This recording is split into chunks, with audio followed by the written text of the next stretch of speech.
14장. 그때 헤롯 왕이 예수님에 대한 소식을 들었습니다. 헤롯이 신하들에게 말했습니다. 이 사람은 세례자 요한이다. 그가 죽었다가 다시 살아난 것이 틀림없어. 그 사람에게서 기적이 나타나는 것도 바로 이 때문일 거야. 헤롯은 예전에 요한을 체포하여 결박하고 감옥에 가둔 적이 있었습니다.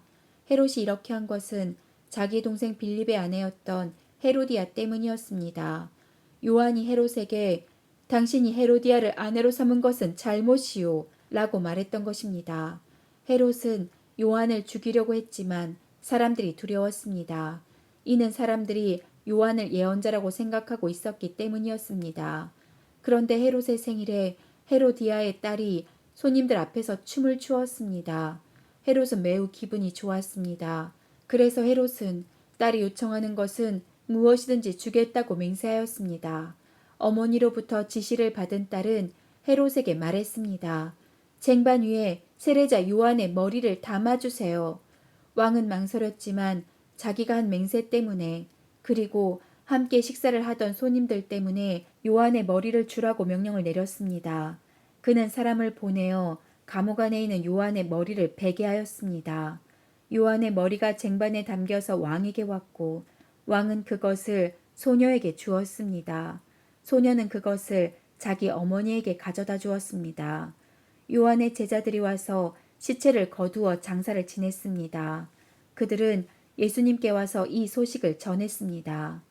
예수님께서 이 소식을 들으시고 그곳을 떠나 배를 타고 혼자 조용한 곳으로 가셨습니다. 그러나 여러 마을에서 사람들이 이 사실을 전해 듣고 걸어서 예수님을 따라왔습니다. 예수님께서 배에서 내려 많은 사람들이 모여 있는 것을 보셨습니다. 예수님께서는 그들을 불쌍히 여기시고 병든 사람들을 고쳐주셨습니다. 저녁이 되자 제자들이 예수님께 와서 말했습니다. 이곳은 외딴 곳이고 시간도 너무 늦었습니다. 사람들을 이제 보내어 마을에 가서 먹을 것을 각자 사도록 하는 것이 좋겠습니다. 예수님께서 제자들에게 대답하셨습니다. 갈 필요가 없다. 너희가 그들에게 먹을 것을 주어라. 제자들이 대답했습니다. 우리가 가진 것이라고는 빵 5개와 생선 2마리뿐입니다. 예수님께서 말씀하셨습니다. 그것들을 내게 가져오너라. 사람들을 풀밭에 앉게 하신 후 예수님께서는 빵 5개와 생선 2마리를 손에 들고 하늘을 바라보며 감사 기도를 드리셨습니다. 그 다음에 제자들에게 그것을 떼어 주셨고 제자들은 그것을 사람들에게 나누어 주었습니다. 모든 사람들이 먹고 배가 불렀습니다. 먹고 남은 조각들을 거두었더니 12바구니에 가득 찼습니다. 먹은 사람은 약 5,000명이나 되었는데 이는 여자와 어린이가 포함되지 않은 숫자입니다. 그 즉시 예수님께서는 제자들을 배에 타게 하시고 호수 건너편으로 먼저 가 있으라고 하셨습니다. 그동안에 예수님께서는 사람들을 되돌려 보내셨습니다. 사람들을 보내신 후 예수님께서는 기도하러 홀로 산 위에 올라가셨습니다. 그리고 저녁 때까지 그곳에 혼자 계셨습니다. 배는 이미 육지에서 멀리 떨어져 있을 때였습니다. 제자들은 큰 파도와 거친 바람으로 어려움을 겪게 되었습니다. 새벽 3시에서 6시 사이에 예수님께서 호수 위를 걸어서 제자들에게 오셨습니다. 제자들은 예수님께서 호수 위를 걸어오시는 것을 보고 겁에 질렸습니다. 그들은 유령이다 라고 소리쳤습니다. 너무 무서워서 비명을 지른 것입니다. 예수님께서 얼른 그들에게 말씀하셨습니다. 안심하라. 나다. 두려워하지 마라. 베드로가 예수님께 말했습니다. 주여, 정말 주님이시라면 저에게 물 위로 걸어오라고 하소서. 예수님께서 말씀하셨습니다. 오너라. 베드로는 배에서 내려 물 위를 걸어 예수님께로 향했습니다. 그런데 베드로는 거센 바람을 보자 겁이 났습니다. 물에 빠지기 시작하자 소리를 질렀습니다. 주님, 살려주십시오. 예수님께서는 즉시 손을 내밀어 베드로를 잡아주시며 말씀하셨습니다. 믿음이 적은 사람아, 왜 의심하느냐? 베드로와 예수님이 배 안에 오르자 바람이 잔잔해졌습니다. 배 안에 있던 사람들이 예수님께 경배하며 말했습니다. 주님은 분명히 하나님의 아들이십니다. 예수님과 제자들은 호수를 건너 게네사렛이라는 곳에 이르렀습니다. 그곳 사람들이 예수님을 알아보았습니다.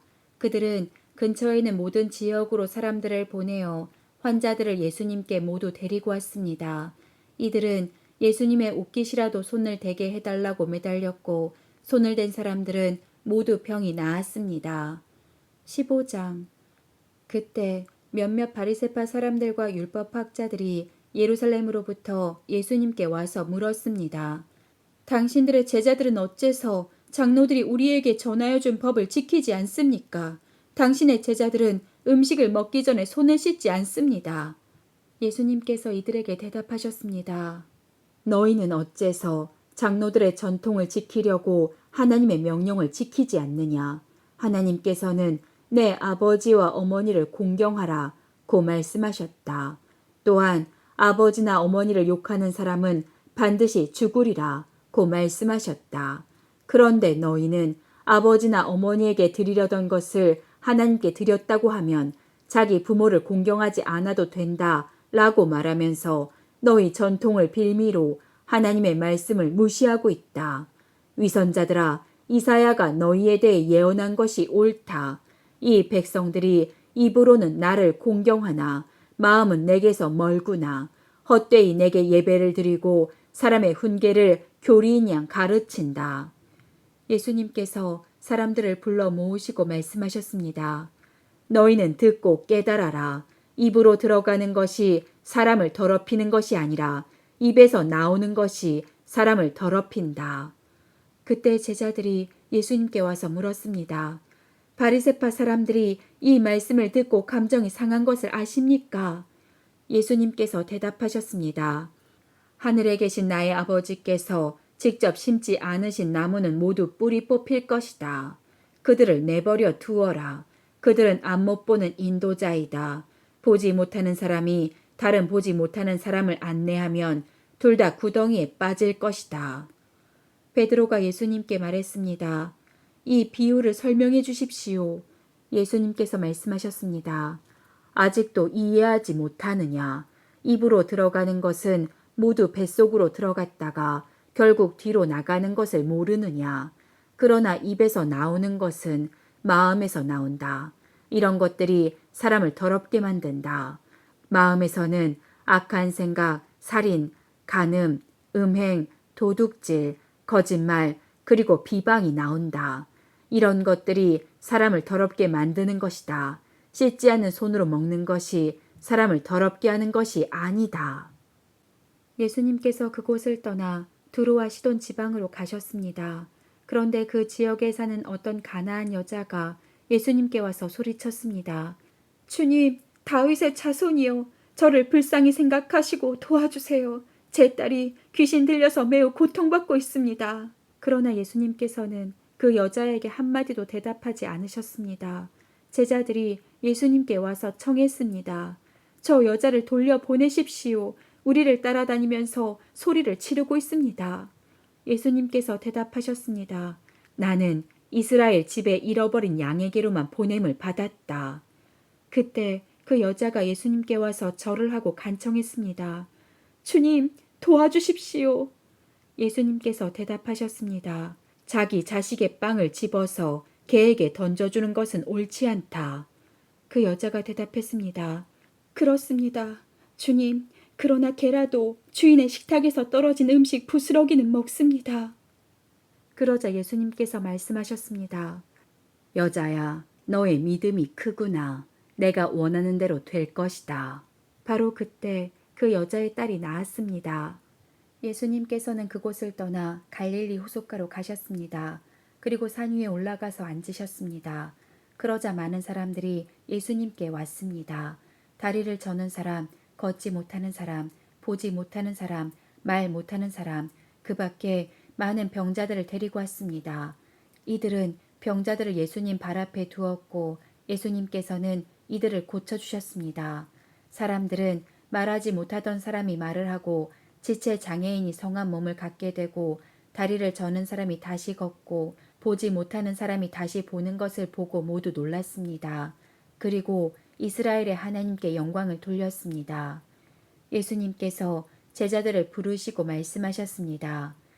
이 많은 사람들이 나와 함께 3일 동안이나 있었는데 먹을 것이 없으니 불쌍하구나. 그들을 줄인 채로 돌려보내고 싶지 않다. 저들이 길에서 쓰러질지도 모른다. 제자들이 예수님께 물었습니다. 여기는 빈들인데 이처럼 많은 사람들을 배불리 먹일 만한 빵을 어디서 구하겠습니까? 예수님께서 물으셨습니다. 너희가 빵을 얼마나 가지고 있느냐? 그들이 대답했습니다. 7개입니다. 그리고 작은 생선 몇 마리가 있습니다. 예수님께서는 사람들에게 바닥에 앉으라고 지시하셨습니다. 7개의 빵과 생선을 들고 감사 기도를 드린 후 예수님께서는 이것을 나누어 제자들에게 주셨습니다. 제자들은 그것을 사람들에게 주었습니다. 모든 사람들이 먹고 배가 불렀습니다. 제자들이 남은 빵 조각을 거두어 드리니 7개의 커다란 광주리에 가득 찼습니다. 먹은 사람은 모두 4,000명이었습니다. 이는 여자와 어린아이를 계산하지 않은 수입니다. 예수님께서 사람들을 돌려보내시고 배를 타고 마가단이라는 곳으로 가셨습니다. 16장 바리새파 사람들과 사두개파 사람들이 예수님께 왔습니다. 이들은 예수님을 떠보려고 하늘에서 오는 증거를 보여달라고 하였습니다. 저녁 때에 너희는 하늘이 불그스레하니 내일은 맑겠구나 라고 말한다. 그리고 아침에 너희는 하늘이 불그스레하고 어둑어둑하니 오늘은 날씨가 굳겠구나 라고 말한다. 하늘의 모습은 구별할 줄 알면서 어찌 시대의 증거는 구별하지 못하느냐. 악하고 음란한 세대가 증거를 요구한다. 그러나 요나와 같은 증거 외에는 아무것도 받지 못할 것이다. 그리고 나서 예수님께서는 그들에게서 떠나셨습니다. 제자들이 호수 건너편으로 왔는데 빵을 가져오는 것을 잊었습니다. 예수님께서 제자들에게 말씀하셨습니다. 바리새파 사람과 사두개파 사람의 누룩을 조심하여라. 제자들이 서로 수군거렸습니다. 빵을 가져오지 않았어. 예수님께서 제자들이 말하는 것을 알아채시고 말씀하셨습니다. 믿음이 적은 자들아, 어째서 빵이 없는 것을 두고 서로 수군대느냐? 아직도 깨닫지 못하느냐? 빵 5개로 5,000명을 먹인 것을 기억하지 못하느냐? 그때 남은 것을 몇 바구니에 거두어 드렸느냐? 그리고 빵 7개로 4,000명을 먹인 것을 기억하지 못하느냐? 그때 남은 조각을 몇 광주리에 거두었느냐? 내가 빵에 대하여 말하는 것이 아님을 어째서 깨닫지 못하느냐? 바리새파 사람들과 사두개파 사람들의 누룩을 주의하여라. 그제서야 제자들은 빵의 누룩에 대해 말씀하신 것이 아니라 바리새파 사람들과 사두개파 사람들의 교훈을 주의하라는 말씀인 줄 깨달았습니다. 예수님께서 가이사랴 빌립보에 가셨습니다. 예수님께서 제자들에게 사람들이 인자를 누구라고 하느냐 하고 물으셨습니다. 제자들이 대답했습니다. 어떤 사람들은 세례자 요한이라고도 하고 또 어떤 사람들은 엘리야라고 합니다. 또 어떤 사람들은 예레미야나 예언자 가운데 한 사람이라고도 합니다. 예수님께서 제자들에게 물으셨습니다. 그러면 너희는 나를 누구라고 하느냐? 시몬 베드로가 대답했습니다. 주님은 그리스도시며 살아계신 하나님의 아들이십니다. 예수님께서 베드로에게 말씀하셨습니다. 요나의 아들 시몬아, 내가 복되다. 내 혈육이 이것을 내게 알려준 것이 아니라 하늘에 계신 내 아버지께서 알려주신 것이다. 내가 내게 말한다. 너는 베드로다. 내가 이 돌 위에 내 교회를 지을 것이니 지옥의 문이 이것을 이기지 못할 것이다. 내가 내게 하늘나라의 열쇠를 줄 것이다. 무엇이든지 내가 땅에서 잠그면 하늘에서도 잠겨 있을 것이요. 무엇이든지 내가 땅에서 열면 하늘에서도 열릴 것이다. 그리고 나서 예수님께서 제자들에게 자신이 그리스도라는 것을 아무에게도 말하지 말라고 엄히 일렀습니다. 그때부터 예수님께서는 자신이 예루살렘에 반드시 가야만 하며 거기서 장로들과 대제사장 그리고 율법학자들에게 고난을 받아 결국엔 죽임을 당하지만 3일째 되는 날에 다시 살아나실 것을 제자들에게 설명하기 시작하셨습니다. 그러자 베드로가 예수님을 붙들고 말렸습니다. 절대로 그럴 수는 없습니다. 주님, 이런 일은 결코 일어나지 않을 것입니다. 예수님께서 돌아서며 베드로에게 말씀하셨습니다. 사탄아, 내 뒤로 썩 물러가라. 내가 나를 넘어지게 한다. 너는 하나님의 일을 생각하지 않고 오직 사람의 일만 생각하는구나. 그때 예수님께서 제자들에게 말씀하셨습니다. 만일 누구든지 나를 따라오려면 자기를 부정하고 자기 십자가를 지고 나를 따르라. 누구든지 자기 목숨을 건지려고 하는 사람은 잃을 것이다. 그러나 누구든지 나를 위하여 자기 목숨을 잃는 사람은 얻을 것이다. 만일 어떤 사람이 온 세상을 얻고도 자기 영혼을 잃으면 무슨 소용이 있겠느냐? 사람이 무엇과 자기 영혼을 바꿀 수 있겠느냐? 인자는 아버지의 영광을 가지고 천사들과 함께 올 것이다. 그때는 사람의 행위대로 갚아줄 것이다. 내가 너희에게 진정으로 말한다. 여기 서 있는 사람 가운데 몇몇은 인자가 자신의 나라에 오는 것을 볼 때까지 죽음을 맛보지 않을 사람도 있다.